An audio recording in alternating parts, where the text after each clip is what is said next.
네, 5월달은 가정의 달입니다. 교회에서도 어린이 주일, 또 어버이 주일, 그리고 스승의 주일을 통해서 이제 각 대상들을 좀 돌아보며 또 섬기고 그리고 격려하며 축하하는 시간들을 갖고자 합니다. 이제 우리가 그동안은 선교하게 된다면 이제 문화도 다르고 언어도 다른 나라에 가서 선교할 때가 참 많았습니다. 그런데 지금은 이제 많은 분들이 서로 이동하기 때문에 이제 외국인들이 많이 오는 상황이 되어서 그 나라를 가지 않더라도 외국에서 오신 분들을 우리나라에서 선교하는 경우가 또 많아졌습니다. 그리고 또 다른 것은 언어가 같아요. 같은 지역에 살고 있지만 이제 완전히 다른 세대가 되어버린 다음 세대들을 위해서 복음을 전하는 일도 이제 선교와 전도의 가장 중요한 것이 되었습니다. 이제 우리는 다음 세대들에게 어떻게 하면 신앙을 전수할 것인가 라는 고민들을 하게 됩니다. 오늘 우리는 어린이 주일을 맞이해서 우리 유아뿐만 아니라 이제 우리 청소년들과 청년들까지 우리의 다음 세대다라고 할 수 있는 다음 세대들에게 어떻게 신앙을 전수할 것인가, 신앙의 유산을 전할 것인가 라는 것을 좀 고민하며 기도하는 시간이 되었으면 좋겠습니다.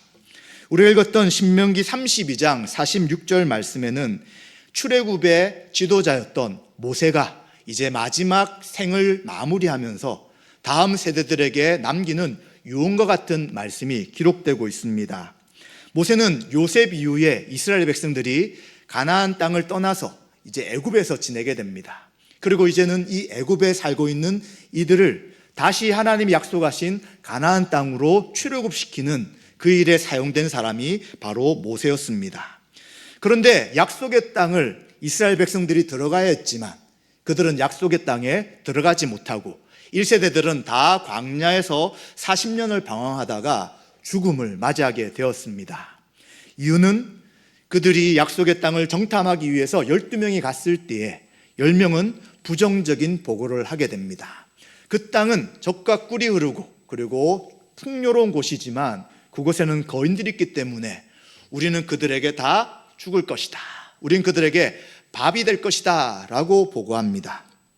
그러나 두 사람 여호수아와 갈렙만은 하나님의 약속의 말씀을 의지하고 그들이 아무리 강할지라도 하나님이 그 땅을 우리에게 주시기로 약속하셨기 때문에 우린 그 땅을 차지할 수 있다라고 이야기합니다. 그런데 이 보고를 들은 이스라엘 백성들은 누구의 이야기를 듣게 되냐면 10명의 믿음 없이 보고한 그 보고를 듣게 되고 그들은 통곡하게 됩니다. 하나님 우리를 이곳에서 다 죽게 하시기 위해 애굽에서 우리를 이끌어 주셨습니까? 라고 하며 모세와 아론뿐만 아니라 하나님을 원망하게 되는 것이죠. 그래서 하나님은 40일 동안 정탐한 그들에게 이제 곱하게 하여서 40년 동안 그 광야를 방황할 것이고 그리고 결국은 다 죽을 것이다 라고 말씀하셨습니다. 그래서 이제 1세대는 다 광야에서 죽게 되었고요. 이제 2세대들이 남았고 하나님은 2세대들에게 모세를 통해서 다시 한 번 더 하나님의 약속을 전하도록 하시는 것입니다. 그래서 이 신명기에는 바로 두 번째 또다시 2세대 이스라엘 백성들에게 하나님의 말씀, 율법이 무엇인지를 알려주고 가르쳐주고 있는 것입니다.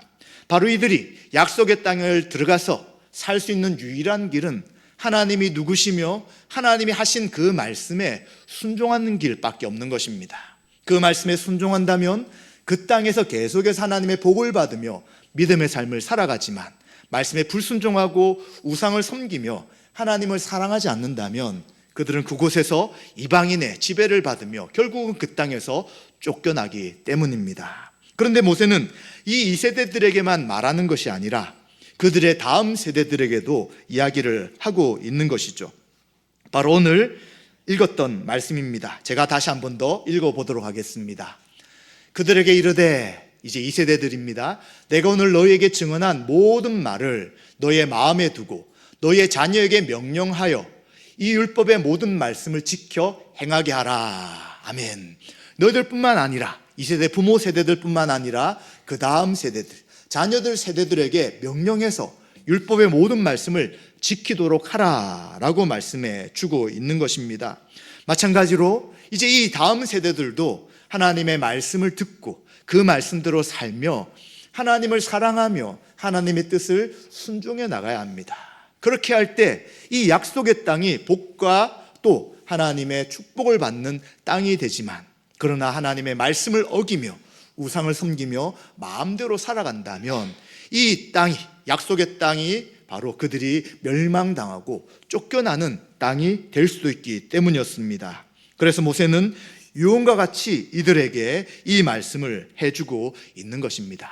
마찬가지입니다.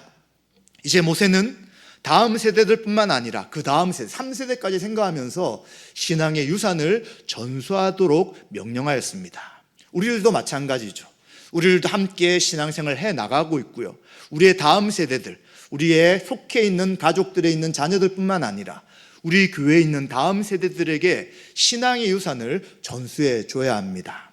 우리는 무엇을 물려주려고 하십니까? 어떤 유산을 그들에게 남겨주시겠습니까? 예수를 믿지 않는 세상 사람들은 다음 세대를 생각할 때 자녀들에게 그들이 남겨줄 수 있는 것은 돈이 있습니다. 그리고 그들은 인맥을 남겨주어서 그 자녀들이 여러 사람의 도움을 받으며 살도록 할 것입니다. 또 어떤 사람들은 세상을 살아가는 지혜를 가르쳐서 이제 그들 이후의 삶을 살아가도록 하게 될 것입니다. 그런데 그들은 하나 빠뜨린 것이 무엇이냐면 하나님을 경외하는 지혜.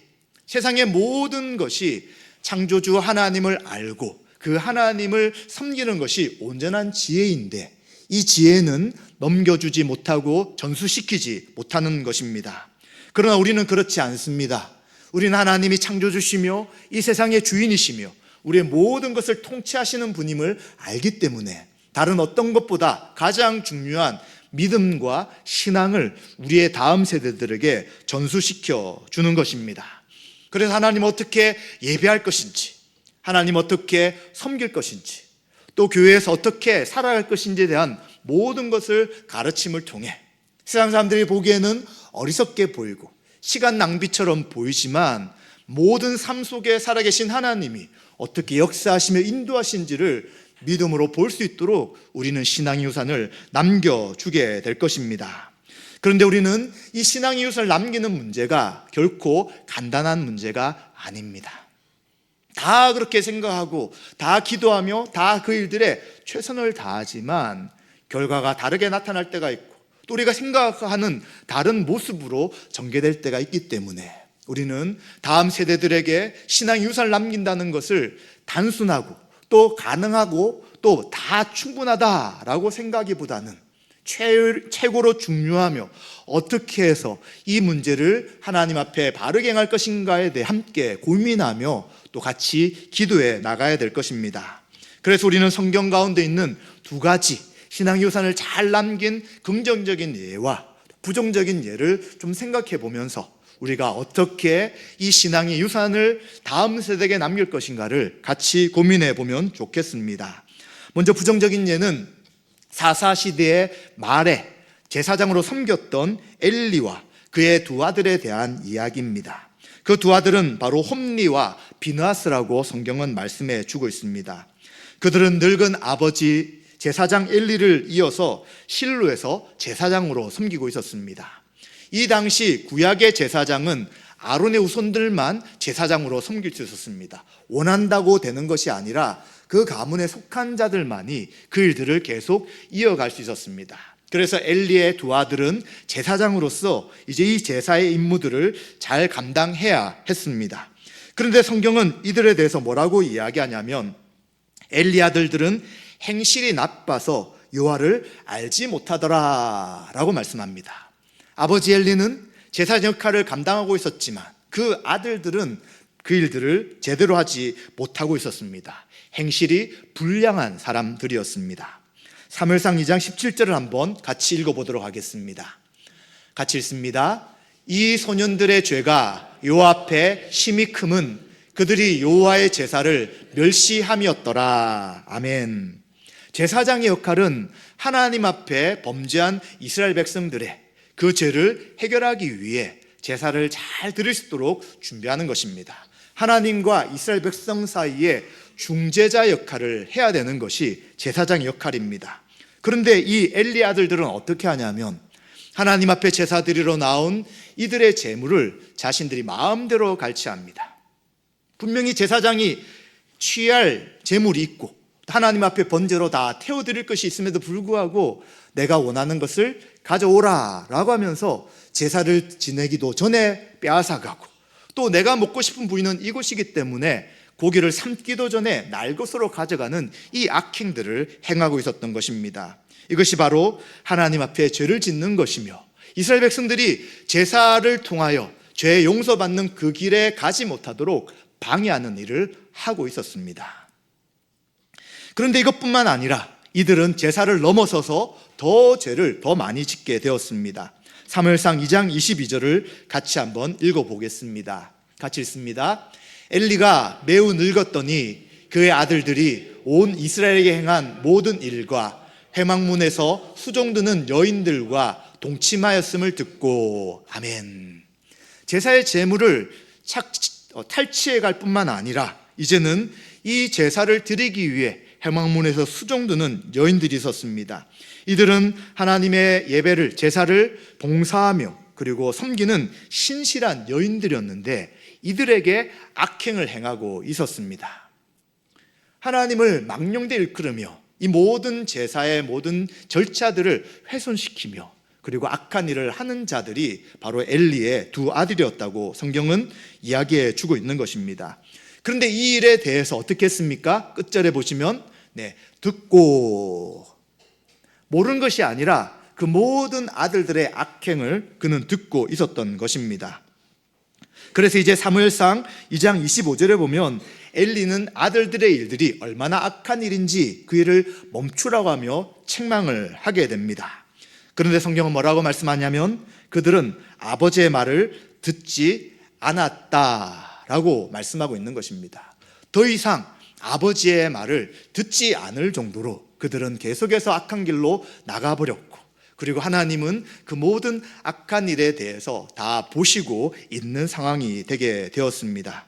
그런데 엘리는 말을 했을 때 듣지 않는다고 해서 그 일들을 멈춰버리게 됩니다. 계속해서 이야기하고 그리 얼마나 악한 일들인지를 깨닫게 하고 돌이키도록 했어야 함에도 불구하고 그는 그 일을 하지 못하고 그냥 이제 책망한 다음에 그 일들을 멈추지 않는 것을 그냥 우두커니 볼 수밖에 없었습니다. 도대체 왜 그렇게 했을까요? 사실 우리 같았으면 하나님 앞에 범죄하며 악을 저지른 자녀에 대해서 또 다음 세대들에 대해서 분명하게 따끔하게 이야기할 뿐만 아니라 행동을 돌이키도록 했을 것입니다. 그런데 엘리는 그 일을 하지 않았습니다. 이유는 사무엘상 2장 29절에 말씀합니다. 제가 한번 읽어보겠습니다.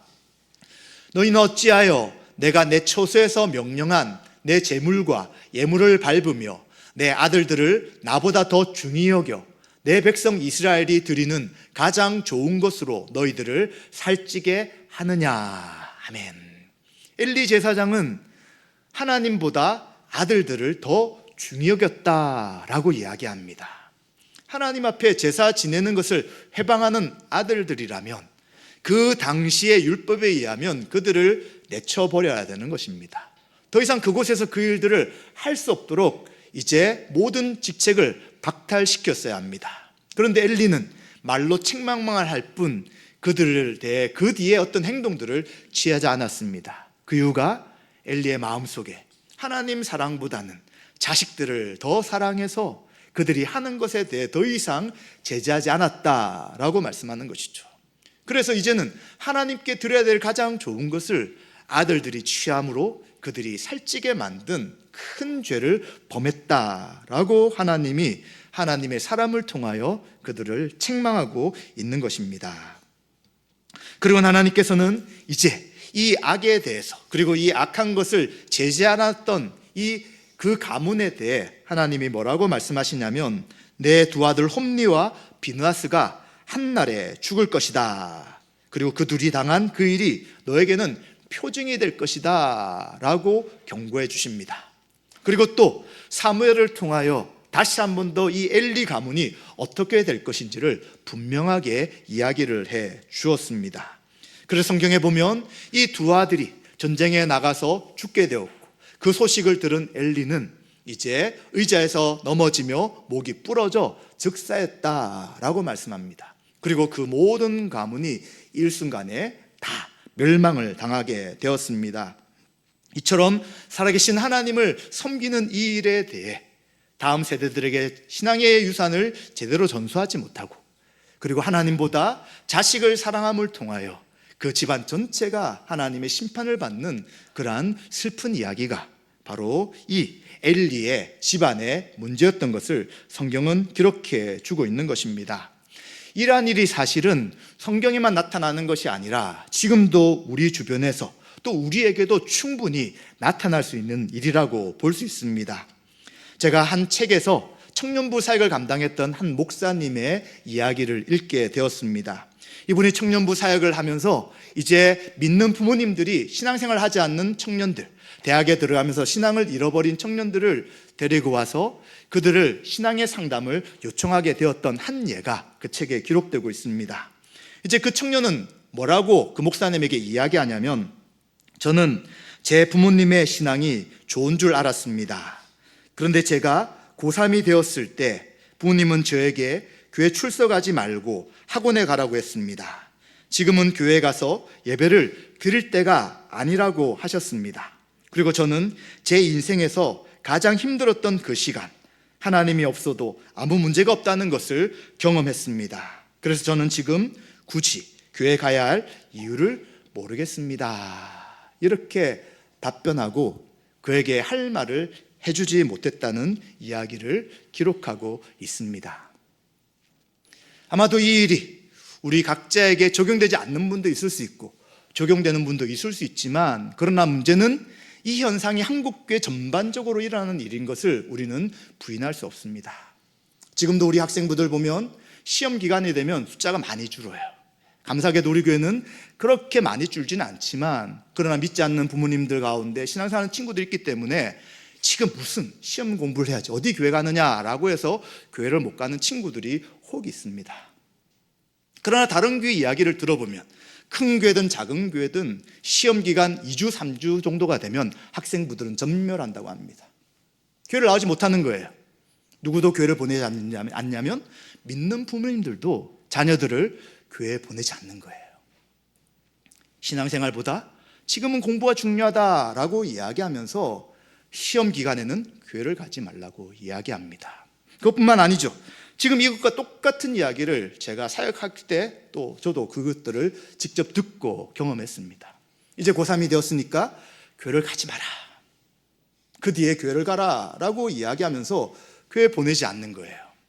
그런데 그 자녀가 지금 이 상황과 너무 비슷한데 대학생이 되면 더 많은 신앙의 도전이 그에게 주어지는데, 가장 힘들고 어려울 때 살아계신 하나님을 의지하며 하나님의 학업 가운데 어려운 상황 가운데 함께 한다는 것을 경험하지 못한 그 아이들이, 그 청년들이 이제 대학생활 속에 그 수많은 고민과 그 수많은 불신자들의 이야기들과 세상의 방식 속에서 헤매이다가 어떻게 신앙생활을 제대로 하겠습니까? 결국 한 명, 두 명 교회를 떠나게 되고 이제 다시 교회로 돌아오는 것이 굉장히 어려워지며 그들의 신앙이 약화되는 것들을 저도 직접 듣고 보게 되었습니다. 그런데 이것을 우리는 어쩌면 이 시대는 그럴 수밖에 없다라고 생각하면서 그냥 어쩔 수 없다라고 볼 수 없는 것이죠. 왜 그러한 결정을 하게 됩니까? 왜 고3이 되면, 왜 시험 기간이 되면 믿는 자녀들을 교회로 보내지 않아야 합니까? 도대체 어디에 그런 이야기가 쓰여져 있습니까? 어디 말씀에 그렇게 하라고 이야기를 하고 있습니까? 그리고는 그런 일에 대해서 교육자들이 이야기하면 기분 나빠하고, 당신이 그렇게 해가지고 우리 자녀들이 믿음으로 산다고 하면서 좋은 대학 못 가면 인생을 책임질 수 있겠느냐라는 식으로 반문한다면 도대체 우리의 자녀들이 무엇을 보며 믿음의 삶을 살아가겠습니까? 지금 이 이야기 속에서도 자녀들이 부모님이 신앙이 좋은 줄 알았지만 실졌던 문제 앞에서는 세상 사람과 똑같은 결정을 해 나간다면 자녀들이 도대체 하나님이 살아계신 건가? 정말 우리의 부모님이 믿는 그 믿음이 온전한 신앙인가에 대해서 의문을 가질 수밖에 없고요. 그리고 나중에 다시 신앙생활하고 이야기한다면 하나님이 살아계시지 않는 것을 경험한 것처럼 살아계신데도 불구하고 자기 인생 가운데 자기 힘으로 모든 것들을 살 수 있는 것들을 경험한 그 자녀들은 결코 하나님 앞에 돌아오는 것이 쉽지 않을 수 있다는 것입니다. 그래서 이것이 결국 무엇이냐? 엘리야와 마찬가지로 자기 자녀들을 사랑하되 하나님 방식이 아니라 세상적 방식으로 자녀를 사랑한다면 결국 구약에 이야기하시는 엘리의 자녀들과 똑같이 우리는 그들에게 신앙의 유산이 아닌 불신앙의 유산을 남겨줄 수밖에 없다는 것을 우리는 기억해야 되는 것입니다. 자, 그렇다면 이 시대가 당연히 공부를 열심히 해야 되는 것이고, 그리고 경쟁에서 이겨서 좋은 대학에 가야 되는 것이고, 좋은 대학에 갔을 때 좀 더 좋은 직장 생활을 할 수 있지 않습니까? 도대체 어떻게 하라는 것입니까? 라고 이야기할 수 있지만, 그러나 이것은 하나님보다 자녀를 사랑하는 것이며 세상의 기준과 가치관을 더 우선시하는 생각일 수밖에 없다는 것입니다. 왜냐하면 동일한 사사시대의 특징은 각자 자기 소견에 옳은 대로 행했던 시대입니다. 그 시대가 마무리되는 이 마지막 때에 엘리만 있었던 것이 아닙니다. 똑같은 시대를 살아갔던 한 여인이 있었는데 그 여인은 우리가 잘 아는 한나였습니다. 그는 불임이어서 잉태할 수 없는 상황에 있었습니다. 제사를 드리러 제단에 나갈 때마다, 성전에 나갈 때마다 그는 하나님 앞에 은혜를 베풀어 달라고 기도하였습니다. 그리고 하나님이 자녀를 주신다면 이 자녀를 하나님 앞에 드리겠습니다 라고 소원 기도하며 날마다 탄식함으로 하나님의 긍휼을 구했던 사람이 바로 한나였습니다. 똑같은 어두운 시대, 하나님보다는 우상을 섬기며 각자 소견에 옳은 대로 행했던 그 시대였지만 한나는 여전히 살아계신 하나님을 의지하며 믿음으로 하나님 앞에 나갔습니다. 놀랍게도 하나님께서는 은혜로 그에게 잉태하게 하시고 그리고 아이를 낳게 되었습니다. 그런데 그가 무엇을 소원했냐면 아이가 어느 정도의 때가 되었을 때 이제 제사장을 돕는 일들을 하도록 실로에 있는 성전에 보내겠다라는 약속을 했던 것이죠. 그런데 이 간절히 기도하여 얻었던 이 아들이 얼마나 소중했겠습니까? 이제 드려버린다면 1년에 한 번만 만날 수밖에 없습니다. 지금도 이제 타지에 있는 자녀들을 생각한다면 얼마나 보고 싶습니까? 근데 타지에 있는 자녀들이 잘 연락도 잘 하지 않잖아요. 그래서 먼저 연락해야 되고, 그리고 그 상황을 궁금해하는 것이 당연히 부모님들의 마음인데 1년에 한 번만 만난다는 이 일에 대해 만약 자녀를 더 사랑했다면 한나는 잊어버렸을 것입니다. 하나님, 그때는 제가 그렇게 말씀드렸지만 지금 어떻게 이 피부치 같은 아이를, 이 사랑하는 아이를 하나님 앞에 드릴 수 있겠습니까? 그냥 제가 잘 키운 다음에 때가 되면 좀 시간이 지난 다음에 봉사하도록 하겠습니다 라고 말할 수도 있었을 것입니다. 그런데 한나는 그러지 않았습니다. 왜냐하면 자식을 주신 분이 하나님이신 줄 알았기에, 하나님이 살아계시고 그 하나님 앞에 드린 서원의 기도는 반드시 지켜야 되는 것을 알기에 그는 그대로 자식을 하나님 앞에 드리게 되었습니다. 그 자식이 누구입니까? 바로 사무엘이었습니다. 사사시대와 왕정시대를 이어가며 이제 하나님의 뜻을 위해 다윗을 왕으로 세우게 되는 마지막 사사인 사무엘이 바로 그러한 과정에서 태어나게 되었습니다. 우리는 똑같은 어려운 시대를 살아가고 있습니다. 불신앙이 판을 치고 있고 이제는 다음 세대가 아니라 다른 세대가 되어서 우리가 정말 믿음으로 살아가지만 우리의 다음 세대들에게 믿음을 전수하기가 너무 어려운 시대입니다. 하나님이 살아계신다고 이야기하고 기도하고 믿음으로 사는 좋은 본을 보이더라도 우리의 다음 세대들은 그것은 부모님의 신앙이죠, 나와는 관계없습니다 라고 생각할 때가 많은 시대입니다. 왜냐하면 그들이 보고 그리고 아는 세계는 하나님이 없이 살아가는 세계이기 때문입니다. 주변의 친구들, 이제는 각 학교마다 이제 믿는 친구들이 거의 없다고 합니다. 1명, 2명밖에 없고요. 혹시 믿더라도 지금은 기독교에 대해 많은 사람들이 부정적으로 생각하기 때문에 나 믿는다, 나 예수님 믿는다는 고백을 거의 못하는 시대라고 합니다. 그리고 대학생이 되었을 때, 일반 직장에 갔을 때 얼마나 많은 사람들이 이야기합니까? 종교는 개인적인 것이지, 그리고 너 혼자 믿는 것이지, 그것은 네가 알아서 하되 일상의 삶이나 여러 사람 있는 곳에서는 너의 그러한 주장을 펼치지 말라라고 이야기합니다.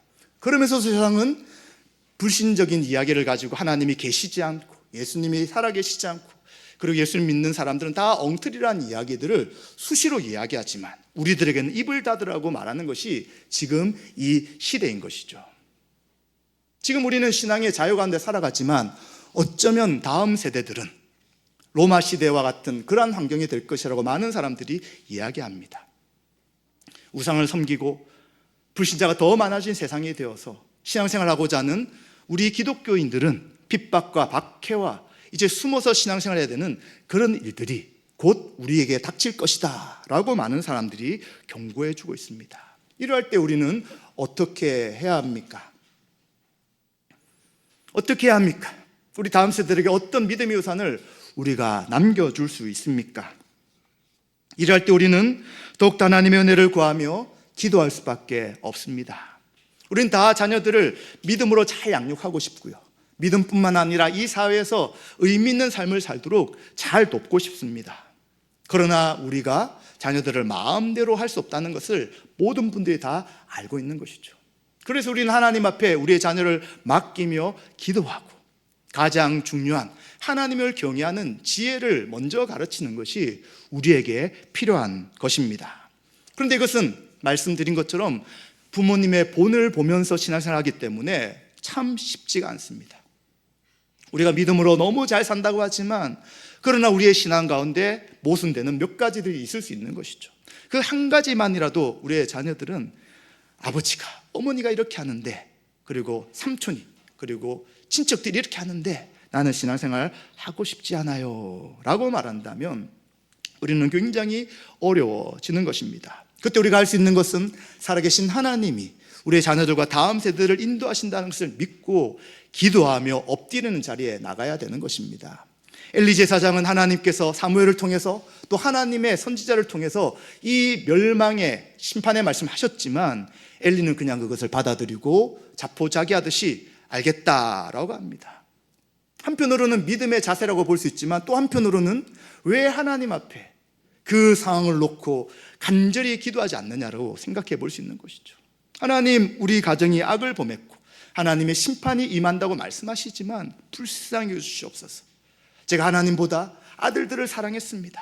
우리 가정에 임할 그 하나님의 진노를 거둬주시고 다시 회개할 수 있도록 은혜를 베풀어 달라고 엘리는 하지 않고요, 그냥 그 역사의 마지막, 이 어두운 사사시대 가장 비극적인 그 모습을 보여주는 것으로서 그의 가족의 일생을 다 마무리하게 되는 것입니다.